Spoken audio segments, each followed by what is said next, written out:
Em 10 de setembro de 1925, no Congresso Espírita Internacional de Paris, Leon Denis estava prestes a pronunciar o discurso de abertura. Estavam todos sentados aguardando, e logo ele começou a falar, contando a história do Espiritismo e no final dizendo: o Espiritismo prova a existência de um mundo invisível, bem mais complexo, ainda que o mundo material. Ele prova também a imortalidade da alma e da consciência individual e, enfim, a evolução da alma através das vidas sucessivas, que as levam para o conhecimento e para a perfeição. Em 1º de janeiro de 1846, em Foug, uma aldeia localizada na região da Lorena, nordeste da França, nasceu Leon Denis. E sim, lê-se Denis e não Denis.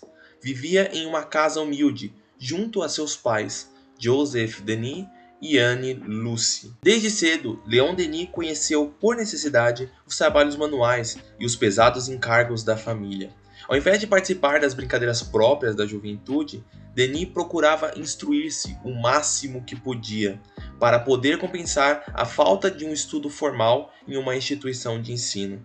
Lia obras sérias, conseguindo com esforço próprio desenvolver sua inteligência. Era um autodidata sério e competente. Aos 12 anos, concluiu o curso primário, mas a situação modesta de sua família não lhe permitiu grandes estudos. Começou a trabalhar auxiliando o pai desde cedo. Além disso, Leon apresentava problemas com a saúde física, principalmente com os olhos. O pai havia se mudado para um novo emprego e por conta disso Leon teve que interromper os seus estudos para ajudar o pai em seu trabalho de polimento. Em 1857, após o pai conseguir o emprego que procurava como chefe da estação Morcenes, Leon pôde finalmente retomar os estudos. Por conta que o pai se mudava constantemente dos empregos, Leon teve que interromper os seus estudos novamente.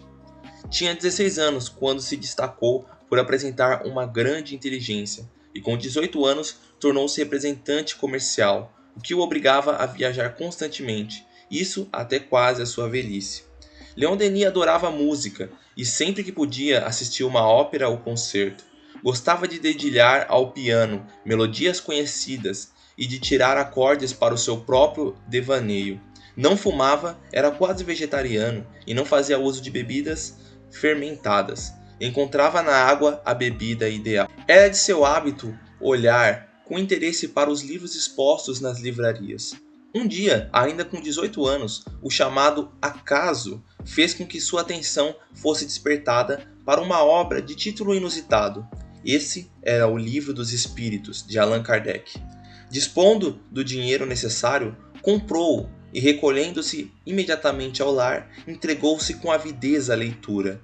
E Leon Denis fala do livro que encontrei nele a solução clara, completa e lógica acerca do problema universal. Minha convicção tornou-se firme.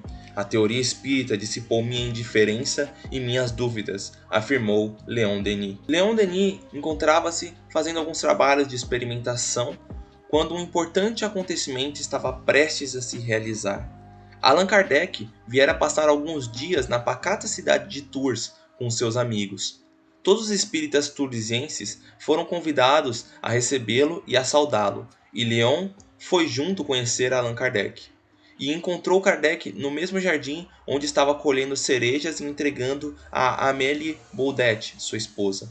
A cena esta que jamais saiu de sua mente. E após essa viagem, a relação entre Allan Kardec e Leon Denis tornou-se mais evidente. E o jovem foi ver novamente Kardec em Bonneval, onde assistiu a uma conferência para os espíritas da região. Kardec estava fazendo algumas palestras no local e Leon assistiu. E ainda, Kardec fundou em Tours um grupo espírita localizado na Rua de Cisne, do qual Leon Denis foi no futuro um secretário. Em 1870 veio a guerra. Nessa época, Leon Denis tinha 24 anos. Tinha sido isento do serviço militar, porém a pátria havia ficado em perigo e ele foi forçado a participar da guerra. Então Leon se juntou a La Rochelle, aos moços solteiros e independentes do 26º Corpo do Exército em Formação, e subiu de posto em pouco tempo. Em 1869, Denis recebeu a iniciação maçônica da loja Demófilos, em Tours, e depois da guerra se tornou um dos oradores mais ouvidos. Possuía o dom da palavra. Em 1880, pelas cidades e vilas que percorria, por força de seus afazeres, Denis pronunciava conferências e fundava círculos e bibliotecas populares. É incalculável o número de conferências por ele proferidas na França, no propósito de propagar a Liga do Ensino, fundada por Jean Massé.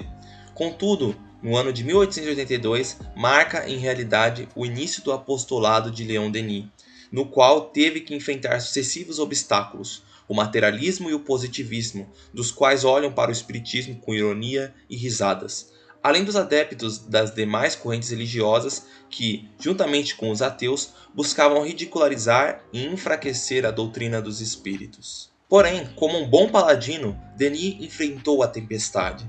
Os companheiros invisíveis colocaram-se ao seu lado para encorajá-lo e exortá-lo à luta. Coragem, amigo, diz-lhe o espírito de Jeanne. Estamos sempre contigo para te sustentar e te inspirar. Jamais estarás só. Meios ser-te-ão dados em tempo para bem cumprirdes a tua obra.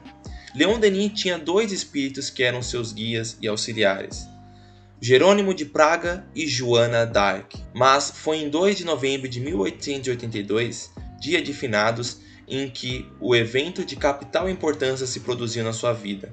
A manifestação, pela primeira vez, daquele espírito que, durante meio século, havia de ser seu guia, seu melhor amigo e pai espiritual, o Jerônimo de Praga. Este lhe disse: vai, meu filho, pela estrada aberta diante de ti, caminharei atrás de ti para te sustentar. E como Leon Denis indagasse em seu estado de saúde, o permitiria esta luta dessa tarefa. Recebeu esta outra afirmativa: coragem, a recompensa será mais bela. A partir de 1884, achou conveniente fazer palestras visando a maior difusão das ideias espíritas. Em 1885, escreveu o trabalho O Porquê da Vida, em que explica com nitidez a simplicidade o que é o espiritismo. Em 1892, recebeu um convite da duquesa de Pomar para falar do espiritismo em sua residência. Numa dessas manhãs célebres em que se reunia quase toda Paris, ele ficou indeciso e temeroso. Depois de muito meditar as responsabilidades, aceitou o convite. O êxito de sua principal obra, o livro Depois da Morte, situara-o como escritor de primeira ordem. Os grandes jornais e revistas ecléticas solicitaram-no e as tiragens sucessivas desse livro esgotaram-se rapidamente. Este livro, Depois da Morte, tinha como intuito fazer uma síntese de toda a doutrina espírita, conseguindo trazer claro entendimento para todas as pessoas. Eis a notícia publicada no jornal Le Journal de Paris, acerca da reunião na casa da senhorita duquesa. A reunião de ontem para ouvir a conferência de Leon Denis sobre a doutrina espírita foi uma das mais elegantes, de uma eloquência muito literária. O orador soube encantar numeroso auditório, falando-lhe do destino da alma, que pode, diz ele, reencarnar até a sua perfeita depuração. Ele possui a alma de um bolsete e soube criar um entusiasmo espiritualista. A principal obra literária de Leon Denis foi concernente ao espiritismo, mas escreveu outros, segundo o testemunho de Henri Salce. Várias outras como Tunísia, Progresso, Ilha de Sardenha, obras que não são necessariamente espíritas. A partir de 1910, a visão de Leon Denis foi enfraquecendo diariamente. A operação que se submeteu 2 anos antes não lhe proporcionou nenhuma melhora. Suportava com calma e resignação a marcha implacável desse mal que o castigava desde a juventude. Tudo aceitava com estoicismo e resignação. Jamais o viram queixar-se. No entanto, é possível avaliar quão grande deveria ser o seu sofrimento. Leon Denis também escreveu outras obras como Joana d'Arc, O Problema do Ser e do Destino da Dor, e No Invisível. Mantinha volumosa correspondência e jamais se aborrecia. Amava a juventude, a alegria da alma. Era inimigo da tristeza. Para ele, o mal físico deveria ser bem menor do que a angústia que experimentava, pelo fato de não mais poder manejar a pena. Secretárias ocasionais substituíam-no nesse ofício, mas a grande dificuldade para Denis consistia em rever e corrigir as novas edições de seus livros e de seus escritos. Graças, porém, ao seu espírito de ordem e à sua incomparável memória, superava todos esses contratempos, sem molestar ou importunar os amigos. Depois da morte de sua genitora, uma empregada cuidava de sua pequena habitação. Ele só exigia uma coisa: absoluto respeito às suas numerosas notas manuscritas, as quais ele arrumava com meticulosa precaução, e foi justamente por causa desta velha mania que a duquesa de Pomar o denominava o homem dos pequenos papéis. Em 1911, após despender não pequeno esforço no preparo de uma nova edição de O Problema do Ser, do Destino e da Dor, Leon Denis caiu gravemente enfermo. O tratamento energético de seu médico para a pneumonia melhorou sua condição física em curto espaço de tempo. Porém, grande e profunda dor estava para ele reservada. Veio a guerra em 1914 e seu espírito coadoía-se ao ver partir para o fronte a maioria de seus amigos. Leon padecia então de uma doença intestinal e estava parcialmente cego. Pela incorporação, seus amigos do espaço, e entre eles um espírito eminente, comunicava-lhe de tempos em tempos suas opiniões sobre essa terrível guerra, avaliada em seus dois aspectos, o invisível e o oculto. Essas comunicações levaram-no a escrever alguns artigos publicados na Revista Espírita e na Revue Suisse de las Sciences Psychiques e no Ethiophied, onde transparece, dentro da lei de causa e efeito, o seu grande amor pela terra onde nasceu. Quando a guerra se aproximava do fim, da Revista Espírita passou a publicar em todos os seus números o artigo de Leon Denis. Após a Primeira Grande Guerra, aprendeu Braille, o que lhe permitiu fixar no papel os elementos dos capítulos, os artigos que lhes vinham ao espírito, pois nesta época da sua vida estava praticamente cego. Em 1815, Denis iniciava uma nova série de artigos repassados de poesia profunda e serena, sobre a voz das coisas, preconizando o retorno à natureza. Nessa época, um forte vento soprava contra o espiritismo, o fenomenismo da metapsíquica. Espalhava a doutrina do filósofo puro P. Eusé. Fazia muito barulho através do L Opinion, que era um jornal. Com suas entrevistas e comentários tendenciosos, afirmava prematuramente que, à medida que a metapsíquica fosse avançando, o espiritismo iria perdendo terreno. Sua profecia, no entanto, ainda não se realizou.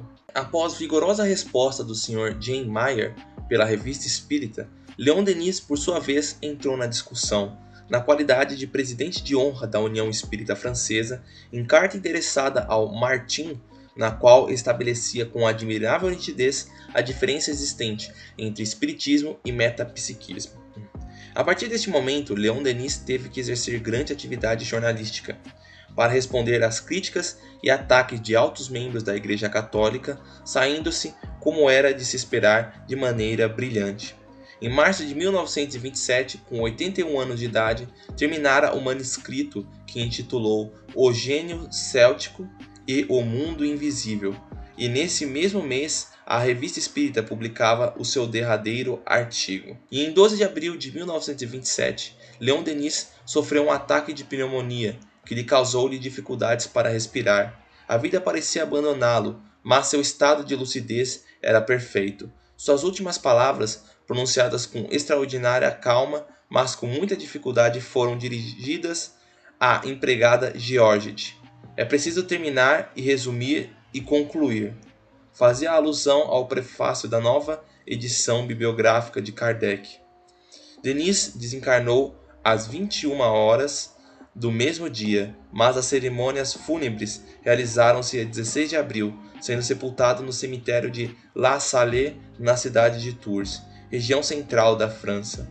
A seu pedido, teve um enterro modesto, sem ofício, de qualquer igreja confessional. Então é isso, gente. Espero que vocês tenham gostado. Essa foi a história de Leon Denis. Deem uma ajuda, por favor. Inscreva-se no canal. Isso ajuda demais. Dê um like. Continuem assistindo nossos vídeos. Muito obrigado mesmo a todos por tudo. Um grande abraço, fiquem com Deus e tudo de bom sempre.